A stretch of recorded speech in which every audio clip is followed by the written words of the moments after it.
नमस्कार, astro insights with Richa में आप सभी का स्वागत है। मैं हूँ ऋचा शुक्ला। मित्रों, एक अलग सेगमेंट शुरू कर रहे हैं यूट्यूब पर जिसका नाम है ऋचा स्पीक्स। यहाँ पर क्या होगा कि मैं आप लोगों से एक इनफॉर्मल बात करूँगी। इनफॉर्मल बात का मतलब है कि आप लोग कमेंट्स में जो प्रश्न करते हैं उसको लेकर अगर एक ही टॉपिक पर बहुत सारे प्रश्न आ रहे होंगे तो मैं कोशिश करूंगी कि मैं उस टॉपिक को उठाकर आप लोगों के क्वेश्चंस का आंसर करूं, यानी कि आपसे डायरेक्ट मुखातिब हो जाऊं, बात करूं। तो ये एक नया सेगमेंट है जो जीवन मंत्र विद ऋचा पर भी चलेगा और हमारे एस्ट्रोलॉजी बाय ऋचा पर भी चलेगा। यहाँ पर आपके एस्ट्रोलॉजी से रिलेटेड क्वेश्चंस आंसर होंगे और वहाँ पर जीवन से रिलेटेड। ठीक है, तो आज का मैं बहुत दिनों से अपने चैनल पर जाती हूँ, कमेंट्स को पढ़ती हूँ, तो उसमें मैंने देखा कि शनि और केतु की युति से आप लोग काफ़ी घबराते भी हैं, परेशान भी होते हैं, क्योंकि बहुत लोगों ने कहा कि ये कर्म के लिए, काम के लिए, नौकरी के लिए ये अच्छी युति नहीं है। और बहुत लोग इसको मोक्ष से जोड़ते हैं, तो शनि और केतु का संबंध है। कोई कभी कहेगा कि बहुत नेगेटिव है, पर सच्चाई यह है कि ज्योतिष में अगर हम ये समझ लें कि ग्रह है क्या, और अगर हम उसी आधार पर इसको समझें तो अच्छा होगा। शनि जो मतलब शनि देव हैं, वो हमारे पत्रिका के 10वें भाव और 11वें भाव के स्वामी होते हैं काल पुरुष में। काल पुरुष मतलब फिक्स्ड ज़ोडियाक, 1 से लेके 12 तक की राशि, उसमें 10 और 11 नंबर शनि को दिए गए हैं, यानी शनि कर्म है और शनि लाभ है। अब इनके साथ जो ग्रह बैठ गया वो है केतु। केतु जिसको कि कहते हैं कुजवत केतु, यानी कि मंगल देव का जो वृश्चिक राशि है, 8वां भाव जो है, उसका सहदायित्व या को ओनरशिप केतु को दी गई है। यानी कि सीधा सीधा ये हुआ कि ये 10वें घर के मालिक और 8वें घर के मालिक की युति है। समझ रहे हैं ना? इतना सिंपल है ये समझना। ये 10th और 8th की युति है या 11th और 8th की युति है। तो अब एक सिद्धांत होता है ज्योतिष में कि अगर किसी अच्छे स्थान का स्वामी खराब स्थान के स्वामी के साथ बैठ जाए तो अच्छे स्थान का स्वामी खराब हो जाता है और खराब स्थान का स्वामी अच्छा हो जाता है। इस कॉन्सेप्ट को बहुत ध्यान से समझिएगा। यानी कि यहाँ पर अगर दशमेश और अष्टमेश की युति है, काल पुरुष की बात हो रही है, पर आपके चार्ट में है अगर शनि और केतु, तो इसको समझिए यही आपके चार्ट पर भी लागू होगा। तो क्या करना चाहिए कि हमें 8th लॉर्ड को मजबूत करना चाहिए। मतलब अगर अच्छे घर का स्वामी खराब घर के स्वामी के साथ है तो अच्छे घर के स्वामी की सारी अच्छाई तो उसको मिल गई, कंजंक्शन है ना। देखिए, मेरे पास जो है मैं वही आपको दे सकती हूँ, तो अगर मेरे पास अच्छाई है तो मैं तो आपको अच्छाई ही दूंगी, लेकिन दूसरे के पास जो मेरे साथ बैठा हुआ है उसके पास अगर बुराई है तो वो मुझे बुराई देगा या नेगेटिविटी देगा। तो ठीक है ना, यानी कि अब अच्छा वाला ग्रह खराब हुआ है क्योंकि उसको तो नेगेटिविटी मिल गई है, और केतु अच्छा हो गया है क्योंकि उसको केंद्र का स्वामी है शनि, तो उसका साथ मिल गया है। करना क्या है? बहुत सीधी सी बात है कि आप लोग अगर अपने काम से, अपने कर्म से बहुत अटैच्ड होंगे और आप ये सोचेंगे कि हर कर्म का प्रतिफल मुझे पैसे के रूप में मिले, रुपयों के रूप में मिले, मटेरियल चीज़ों के रूप में मिले, तो ये युति आपके लिए खराब साबित होगी।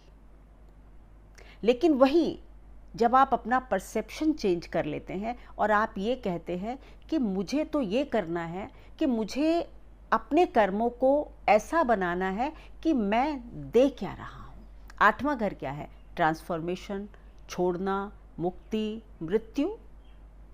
तो ठीक है ना, मैं अपने कर्म से अटैच्ड नहीं रहूँगा। शनि और केतु की युति वालों के लिए ही शायद है कि कर्मण्येवाधिकारस्ते माँ फलेषु कदाचन। आप फल की इच्छा मत रखिए, आपका ध्यान होना चाहिए देने पर।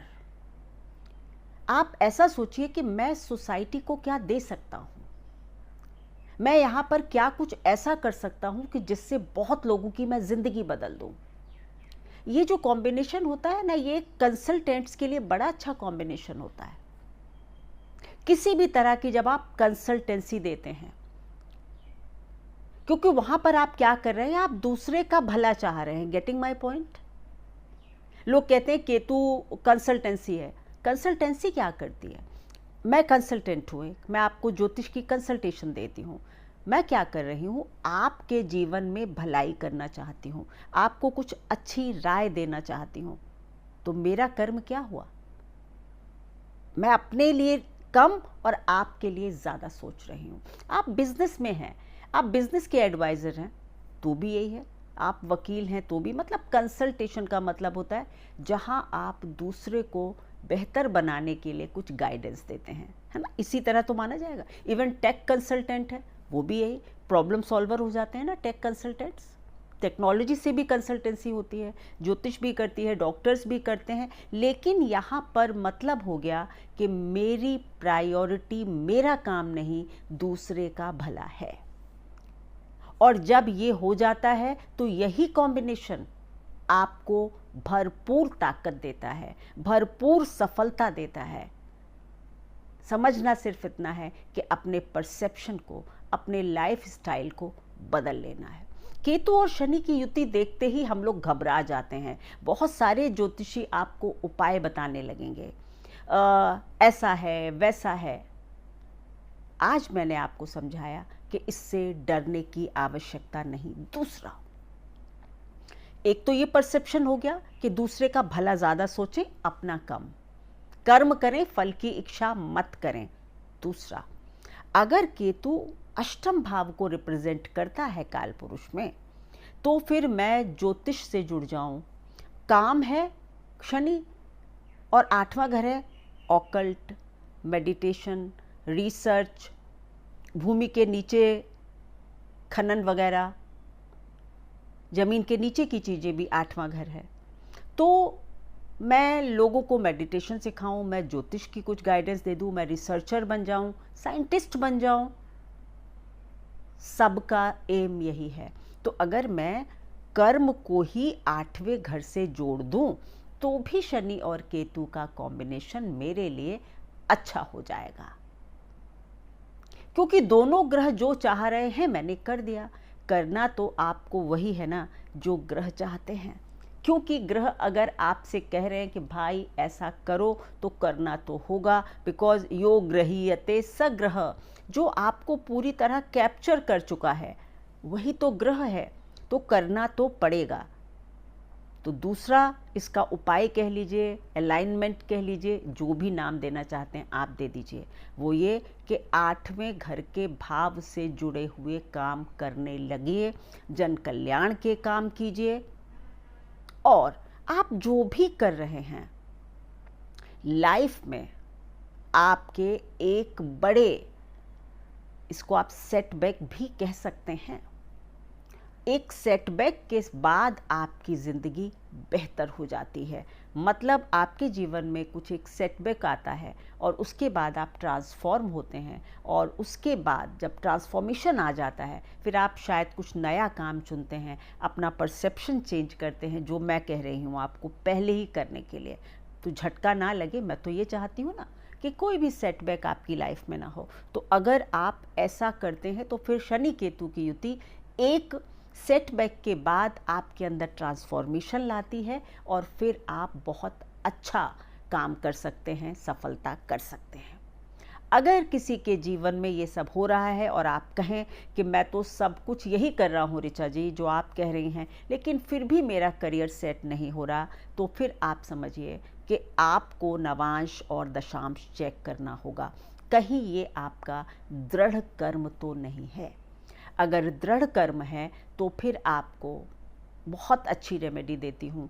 फिर आप समझिए कि आपका कोई कर्म पशुओं से रिलेटेड पेंडिंग है, और जब आप पशुओं की मदद करने लगते हैं, जुबान लोगों की मदद करने लगते हैं, तो भी इस कॉम्बिनेशन की नेगेटिविटी धीरे धीरे आपके जीवन से हट जाती है।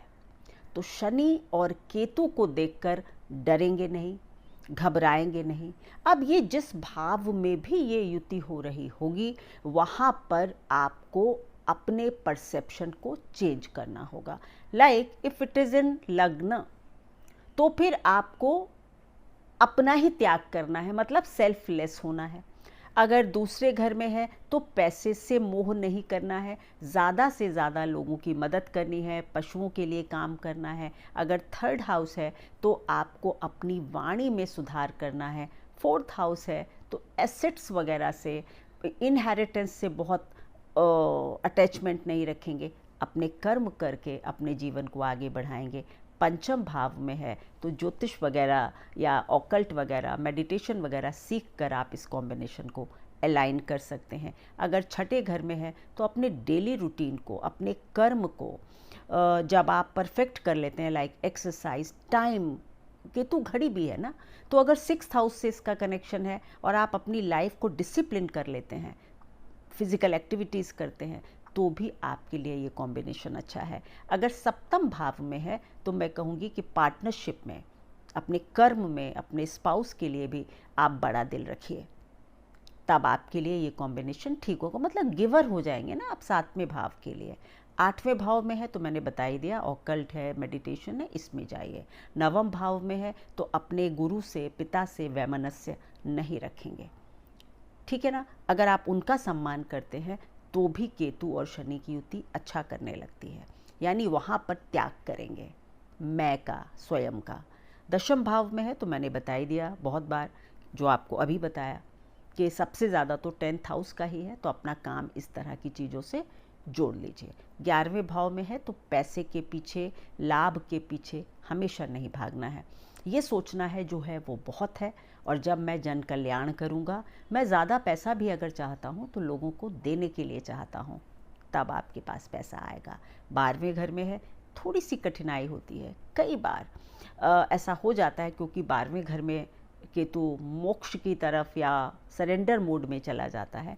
आई विल से कि यहाँ पर अगर शनि और केतु की युति है तो ईश्वर पर संपूर्ण समर्पण करना ही आपकी समस्याओं का हल है। आप सब कुछ भगवान पर छोड़ दीजिए, आपका जीवन बेहतर होगा। बस कर्म कीजिए, बट ये सोचकर कि ईश्वर जो चाहे मुझसे करवा ले, ईगो का त्याग कर दीजिए। ये शनि और केतु की युति है। आप लोगों को घबराने की बिल्कुल भी ज़रूरत नहीं होती। किसी भी ग्रह को देखेंगे, ऐसे ही आगे हम लोग छोटे छोटे टॉपिक्स लेकर आते रहेंगे। धन्यवाद आप लोगों का। और अगर आप लोगों को मेरे वीडियोस अच्छे लगते हैं तो ज़्यादा से ज़्यादा शेयर करें, इस चैनल को सब्सक्राइब करें, क्योंकि ये आपका अपना चैनल है और मैं चाहती हूँ कि आप लोग ज़्यादा से ज़्यादा लोगों तक ज्योतिष की अवेयरनेस को फैलाएं। यही मेरा एक मोटो है। सो बहुत बहुत धन्यवाद आप लोगों का। ईश्वर आपका भला करे।